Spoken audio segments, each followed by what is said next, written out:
Hello my dear friends, मैं दीक्षा चौधरी। स्वागत है आपका हमारे यूट्यूब चैनल संकल्प हमारा में।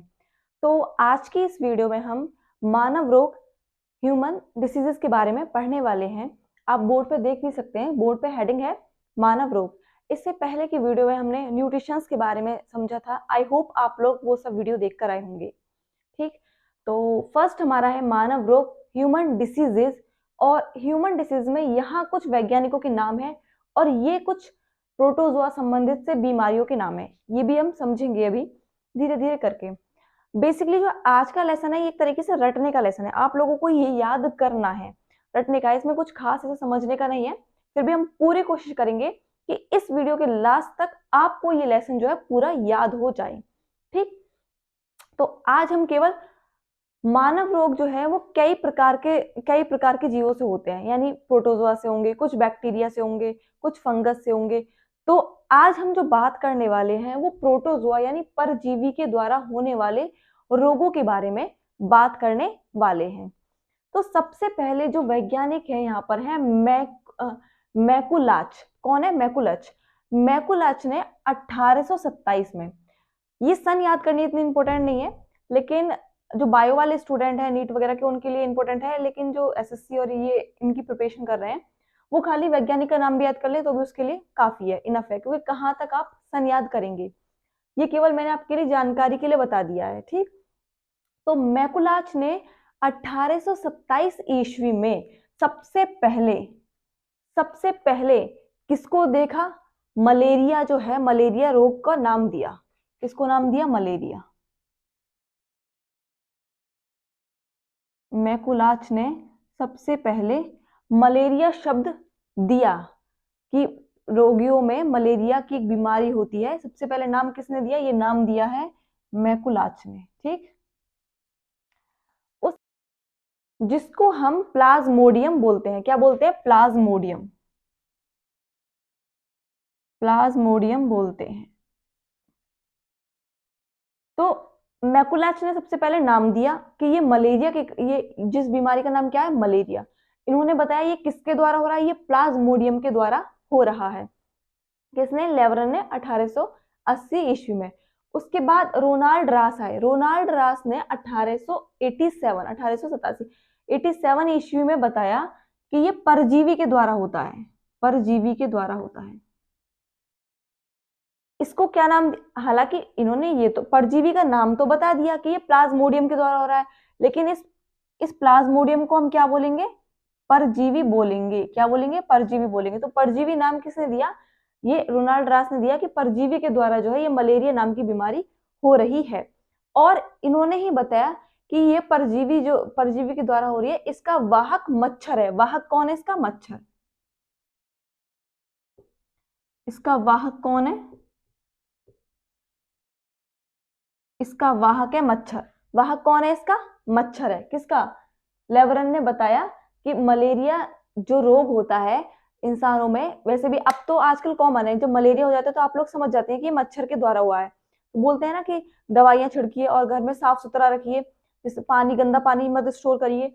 तो वो किसके कारण? मच्छर के कारण। ये तो आपको सीधा सीधा याद हो जाएगा कि मच्छर वाहक है इसका। ठीक, लेकिन ये परजीवी है। परजीवी है यानी मच्छर जो है इस प्लाज्मोडियम को लेकर आता है अपने साथ। इस प्लाज्मोडियम को मच्छर कहीं बैठेगा तो ये प्लाज्मोडियम आपके पास खुद नहीं आएगा।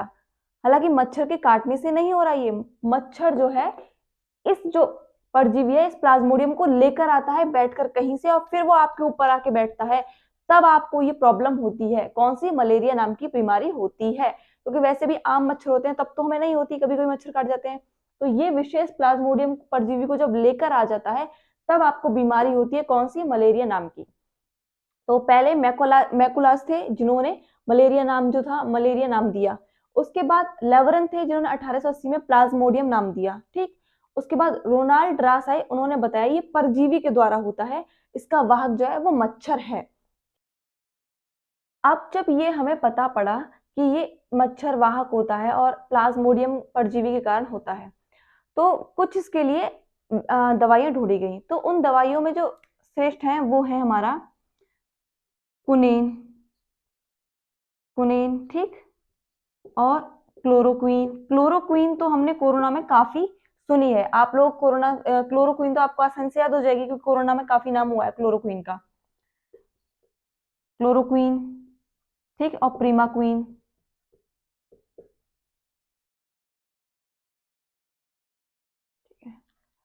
तो कुनेन, क्लोरोक्वीन, प्रीमाक्वीन, ये नाम की जो ये दवाइयां हैं, ये दवाइयां किस में काम आती हैं? ये मलेरिया की बीमारी में काम आती हैं। साथ ही साथ हमारे रॉबर्ट कोच है, उन्होंने क्या किया, उन्होंने टीबी किस जीवाणु के कारण होता है उसकी खोज करी। टीबी के जीवाणु की खोज करी। टीबी के जीवाणु की खोज करी। हालांकि हम यहाँ पर अभी जीवाणु का अध्ययन नहीं कर रहे, हम किससे कर रहे हैं अध्ययन? अभी हम केवल परजीवी के द्वारा होने वाली बीमारियों का अध्ययन करेंगे, ठीक। उसके बाद तो लुई पास्चर थे, इन्होंने क्या किया? लुई पास्चर ने रेबीज की टीका का खोज करी। रेबीज की टीका का खोज करी। रेबीज यानी किससे होती है? कुत्ते के काटने से, डॉग के काटने से क्या होती है? रेबीज की प्रॉब्लम होती है। तो रेबीज के टीके टीके की खोज किसने करी? लुई पास्चर ने करी। साथ ही साथ इन्होंने दूध के पास्चराइजेशन की भी खोज करी। दूध के पास्चराइजेशन लिख देते हैं, दूध का पास्चरीकरण। पास्चरीकरण। अब ये पास्चरीकरण या पास्चराइजेशन क्या होता है? पास्चरीकरण में क्या होता है? अच्छा, जब आप दूध लेते हैं तो डेयरी से दूध लेंगे, गाय भैंस दूध देंगी, तो उसके बाद आप बॉईल करेंगे तो 1 या 2 दिन ही चल पाता है। फ्रिज में रखकर ज्यादा से ज्यादा 3 या एक मैक्सिमम 2 या 3, 3 या 4, है ना, बस। लेकिन जो आपका डेयरी से दूध आता है, यानी पैकेटों में जो आपका दूध आता है, वो इतने महीने कैसे चल जाता है? तो उसकी जो क्रिया है वो हम दूध का पास्चरीकरण कहते हैं। उसमें क्या होता है? उसमें सबसे पहले आपके दूध को बहुत ज्यादा टेम्परेचर पे गर्म किया जाता है। क्या किया जाता है? बहुत ज्यादा टेम्परेचर, यानी बहुत ज्यादा ही टेम्परेचर दिया जाता है, उसे गर्म किया जाता है। देन उसको फिर बहुत ज्यादा टेम्परेचर पे क्या किया जाता है? ठंडा किया जाता है। तो एक साथ गर्म करने और एक साथ ठंडे करने से जो उसके बैक्टीरिया हो जाते हैं वो क्या है? मर जाते हैं, और वो उसकी जो लाइफ टाइम है दूध की वो ज्यादा बढ़ जाती है। इसी को हम क्या बोलते हैं? दूध का पास्चरीकरण। तो इसकी खोज किसने करी? लुई पास्चर ने करी। इन्होंने अपने ही नाम पर रखा पास्चर, तो पास्चरीकरण, दूध का पास्चरीकरण, ठीक। आई होप यहां तक तो क्लियर होगा आप लोगों को। एक बार दोबारा से यहाँ रिवाइज कर लेते हैं, फिर हम आगे की ओर प्रोटोजोआ की ओर बढ़ेंगे। सबसे पहले हमने देखा मैकुलाश। मैकुलाश ने 1827 में मलेरिया नाम दिया कि मलेरिया नाम की एक बीमारी होती है, ठीक। उसके बाद लेवरन ने 1880 में मलेरिया के एक प्राणी को मलेरिया का एक रोगी था, उसके ब्लड का सैंपल लिया, उसमें देखा प्लाज्मोडियम नाम का एक परजीवी है जिसके कारण ये बीमारी हो रही है। फिर उसके बाद रोनाल्ड रास आए 7 साल बाद, यानी 1880 से 1887 सॉरी में आए। उन्होंने बताया ये परजीवी के द्वारा हो रहा है। किसके द्वारा हो रहा है? परजीवी के द्वारा हो रहा है। फिर हमारे रॉबर्ट कोच, ये बिल्कुल अलग अलग ही टॉपिक है। रॉबर्ट कोच, हाँ, साथ में ये भी देख लेते हैं इसका मच्छर वाहक है और इसकी जो दवाइयां हैं वो कौन सी हैं? कुनेन है, क्लोरोक्वीन है, प्रीमाक्वीन है। क्लोरोक्वीन से हम कोरोना में काफी वाकिफ हैं क्योंकि जब हमने अमेरिका को दी थी क्लोरोक्वीन तो ये काफी सहायक हुई थी। तो आई होप आप लोग न्यूज पढ़ते हो और आपको ये इतना तो याद हो गई। नेक्स्ट है हमारा रॉबर्ट कोच। रॉबर्ट कोच ने टीबी के जीवाणुओं की खोज करी कि टीबी जीवाणुओं के कारण होता है। ये हम जीवाणु जब पढ़ेंगे, जीवाणु से होने वाली बीमारी, तब इसके बारे में जानेंगे कि किस जीवाणु से होता है। ये बेसिकली आपको रटने का ही है, क्योंकि अभी हम यहाँ समझ जाएंगे कि किसके कारण कौन सा रोग हो रहा है, किसके कारण कौन सा रोग हो रहा है। और इसमें से क्वेश्चंस भी आएंगे क्योंकि सीधे सीधे क्वेश्चन फंसेंगे तो फिर छोड़ना नहीं है। 5-10 मिनट यानी कम से कम 15 मिनट भी आप लेके बैठ जाएंगे तो आप लोगों को ये याद हो जाएंगे ढंग से, और मेरे साथ साथ आप पढ़िएगा तो भी याद हो जाएंगे, ठीक। नेक्स्ट हमारा लुई पास्चर। लुई पास्चर ने रेबीज के टीके की खोज करी और साथ में दूध का पास्चरीकरण की इन्होंने अपनी व्याख्या दी। अब पहले इसको मिटाते हैं तब इसको पढ़ेंगे क्योंकि यहाँ पर थोड़ा स्पेस होना जरूरी है, तभी हम इनके बारे में डिटेल लिख पाएंगे। तो अभी हम इन्हें मिटाते हैं। तो बढ़ते हैं अब इस डायग्राम या इस चार्ट की ओर। सबसे पहले यहाँ पे है प्रोटोजोआ यानी परजीवी। यहाँ पे परजीवी से होने वाली जितनी बीमारियां हैं इतनी ही हैं, यानी परजीवी से थोड़ी कम बीमारियां हैं। बैक्टीरिया से बहुत ज्यादा चार्ट बने हुए हैं, तो वो सब आपको याद करने पड़ेंगे। चिंता मत करिए, वो हम 5-5 करके याद करेंगे, एक साथ लोड नहीं लेंगे। इससे अगली वीडियो में या 1 या 2 हम अब देख लेंगे और नेक्स्ट में 4 या 5 देख लेंगे। धीरे धीरे करके पढ़ेंगे तो हमें याद हो जाएगा, क्योंकि एक साथ हम पढ़ेंगे तो प्रेशर ज्यादा आएगा। तो सबसे पहले प्रोटोजोआ होने वाले रोग देखते हैं। तो प्रोटोजोआ से होने वाला जो सबसे फर्स्ट है हमारा कालाजार। कालाजार किस प्रोटोजोआ के कारण होता है? कालाजार हमारा होता है, कालाजार होता है लिशमेनिया डोनावानी। लिशमेनिया, लिशमेनिया डोनावानी, लिशमेनिया डोनावानी। कालाजार किस परजीवी के कारण होता है? लिशमेनिया डोनावानी। इसके बाद मलेरिया किस परजीवी के कारण होगा? मलेरिया होगा हमारा प्लाज्मोडियम। अभी हम पढ़ के आए प्लाज्मोडियम, प्लाज्मोडियम। मलेरिया किस परजीवी के कारण होगा? प्लाज्मोडियम के कारण। नेक्स्ट है हमारा पारिया। पारिया किस परजीवी के कारण होगा? ये सब क्या है? रोग के नाम है। कालाजार, मलेरिया, पारिया, सोने की बीमारी, पेचिस, ये सब क्या है? रोगों के नाम है कि ये रोग आपको होते हैं। और पारिया किस रोग के कारण होगा? पारिया होगा आपका जो है वो होगा हमारा Entamoeba gingivalis, Entamoeba gingivalis, Entamoeba, sorry, Entamoeba gingivalis, जिंजीवेलिस,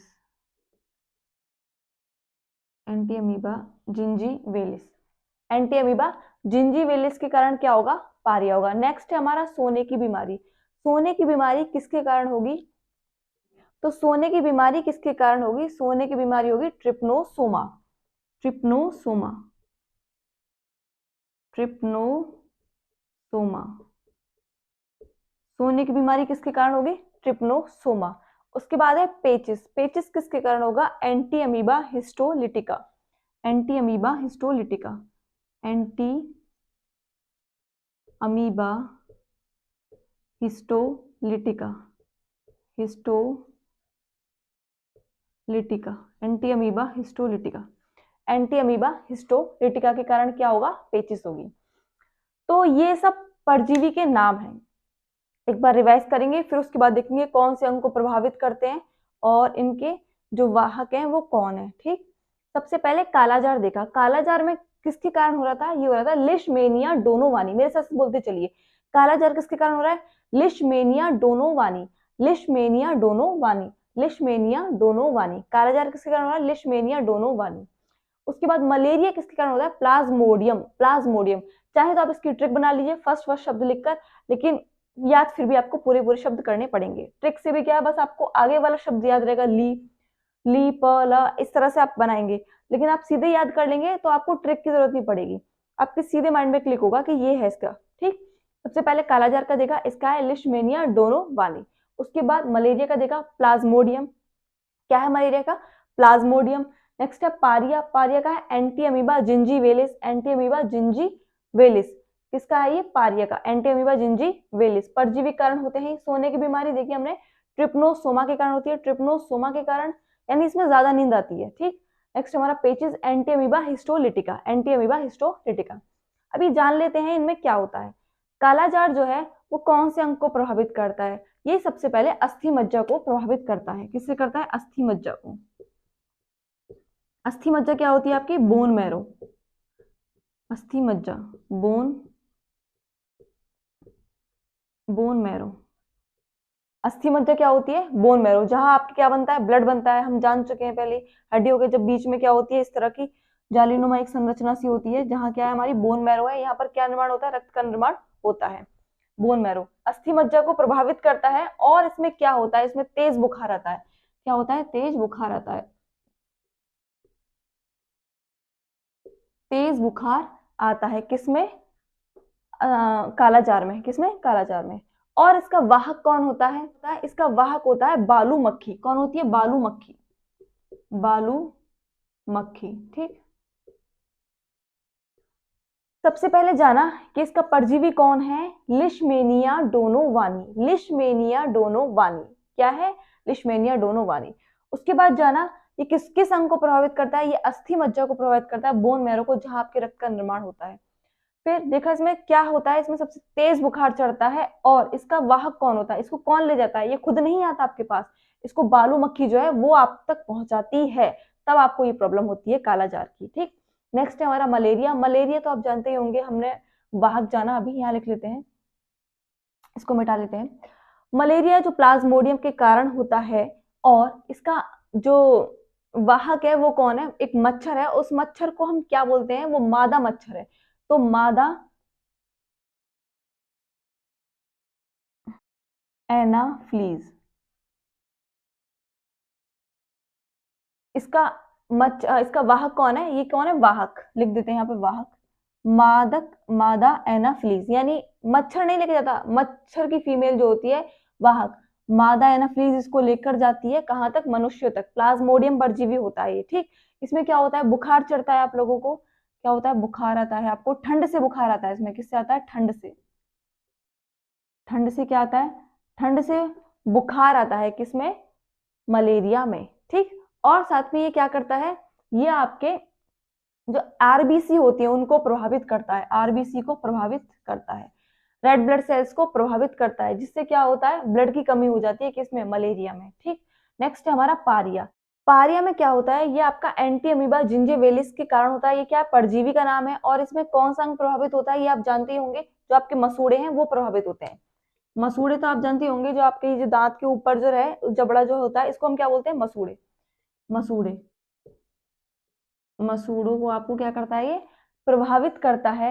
और इसमें क्या प्रॉब्लम हो जाती है, आपके मसूड़ों में रक्त आने लगता है, मसूड़ों में क्या आने लगता है, रक्त आने लगता है, रक्त आने लगता है, किसमें, मसूड़ों को प्रभावित करता है, मसूड़ों में रक्त आने लगता है, ठीक। नेक्स्ट है हमारा सोने की बीमारी। सोने की बीमारी किससे होती है, ट्रिप्नोसोमा से होती है, किससे होती है, ट्रिप्नोसोमा से होती है। ट्रिप्नोसोमा क्या है, इसका परजीवी है। अब ये जो ट्रिप्नोसोमा है, इसमें क्या होता है, आपको ज्यादा नींद आती है, लिख लेते हैं यहाँ पे, ज्यादा नींद आना, ज्यादा नींद आना, ज्यादा नींद आना किसके कारण होती है, ट्रिप्नोसोमा के कारण होती है। ये कौन, इसको कौन लेकर आता है, इसका वाहक कौन होता है, इसका वाहक होता है सीसी मक्खी।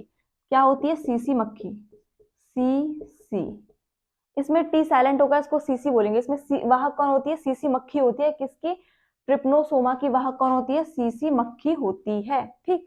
नेक्स्ट है हमारा पेचिस। पेचिस होता है एंटी अमीबा हिस्टोलिटिका के कारण, एंटी अमीबा हिस्टोलिटिका। इसमें क्या होता है, इसमें आपको दस्त होने लगते हैं, और उसमें क्या रहता है, ब्लड आने लगता है, खून आने लगता है, रक्त आने लगता है, रक्त आता है दस्त के साथ, ठीक है, दस्त के साथ रक्त आता है आपका। और इसमें क्या प्रॉब्लम हो जाती है, एंटी अमीबा हिस्टोलिटिका होती है। और इसमें जो कौन सा अंग प्रभावित हुआ है, आपकी आंतें जो होती हैं वहीं, क्योंकि जो आपका मल है वो आंतों में ही जाकर, तो नेक्स्ट टाइम पे पहले तो आपका डाइजेशन होगा, हम यहाँ पढ़ चुके हैं, आपका जो स्टोमक है, ठीक, ये आपका स्टोमक, उसके बाद क्या आएगी, आपकी जो इस तरह की आंतें हैं वो आती हैं, ठीक। एक ये हमारी बड़ी आंत आएगी। तो आपका जो लास्ट में जो भोजन है वो बड़ी आंत के थ्रू कहाँ जाता है, रेक्टम में जाता है, रेक्टम में जाके स्टोर हो जाता है मल। तो इससे मेनली आंत ही प्रभावित होती है, क्या होती है, आंत ही प्रभावित होती है, लिख लेते हैं यहाँ पे, आंत प्रभावित होती है इससे, किससे, पेचिस से क्या प्रभावित होती है, आंत प्रभावित होती है। और ये किसके कारण होता है, एंटी अमीबा हिस्टोलिटिका के कारण होता है। तो इस पूरे डायग्राम को हमने अच्छे से समझा है, एक बार हम दोबारा से रिवाइज करेंगे, तब हम नेक्स्ट वीडियो हम कल बनाएंगे फिर, ठीक। बहुत दिनों बाद मैंने ये वीडियो बनाई है, थोड़ा सा पढ़ाई की वजह से, ठीक। सबसे पहले हमने देखा प्रोटोजोआ परजीवी से होने वाले रोग हैं ये। इसमें कालाजार देखा, कालाजार किसके कारण हो रहा था, लिशमेनिया डोनोवानी, परजीवी है लिशमेनिया डोनोवानी। इसमें क्या हो रहा था, इसमें आपकी जो अस्थि मज्जा है, बोन मैरो, जहां पर आपका ब्लड का निर्माण होता है, वो उसमें प्रभावित हो रही है, तेज बुखार चढ़ता है, और ये किसके कारण आता है, बालू मक्खी के कारण आप तक पहुंचता है, लिशमेनिया डोनोवानी परजीवी, ठीक। नेक्स्ट हमने मलेरिया देखा, मलेरिया में प्लाज्मोडियम जो है वो उसके परजीवी के कारण होता है। हमने फिर देखा ये मादा एनफ्लीज जो होती है, इसकी वाहक होती है, मच्छर का जो फीमेल होता है मादा एनफ्लीज, वो इसकी वाहक होती है, वो आप तक इसे पहुंचाती है। और इसमें ठंड से बुखार चढ़ता है, आरबीसी वो क्या करती है, ये आरबीसी को खाती है, आरबीसी को नष्ट करती है, जिससे कि अब आप समझ सकते हैं आरबीसी क्या है, रेड ब्लड सेल्स, ब्लड है, ये ब्लड का रूप है, तो ब्लड की कमी हो जाती है इससे, ठीक। फिर उसके बाद है पारिया। पारिया एंटी अमीबा जिंजीविलिस के कारण होता है, मसूड़ों में सूजन आ जाती है, सूजन नहीं सॉरी, रक्त आने लगता है मसूड़ों में, और मसूड़े इससे प्रभावित होते हैं। सोने की बीमारी ट्रिप्नोसोमा के कारण होती है, ज्यादा नींद आती है, सीसी बीमारी के कारण ये होती है, सीसी हमारे भारत में इतनी नहीं है ये मक्खी, तो इतना इस मक्खी के कारण आपको नींद नहीं आती है, वो नींद आपको किसी और ही कारण से आती है। ठीक, उसी इसी मक्खी के कारण ये होती है। नेक्स्ट हमारा पेचिस। पेचिस है एंटी अमीबा हिस्टोलिटिका, इसका परजीवी का नाम है। और रक्त क्या होता है इसमें, जो आपके आप लूज मोशन होने लगते हैं और उसमें क्या होता है, रक्त आने लगता है। और ये किसको प्रभावित करता है, ये आंत को प्रभावित करता है। तो आज की वीडियो यहीं तक है और आई होप आप लोगों को मेरी वीडियो पसंद आई हो। अगर आपको वीडियो पसंद आई हो तो प्लीज वीडियो को लाइक करें, चैनल को सब्सक्राइब करें और इसे ज्यादा से ज्यादा अपने दोस्तों में शेयर करें। आप सभी का बहुत बहुत धन्यवाद। मिलते हैं नेक्स्ट वीडियो में।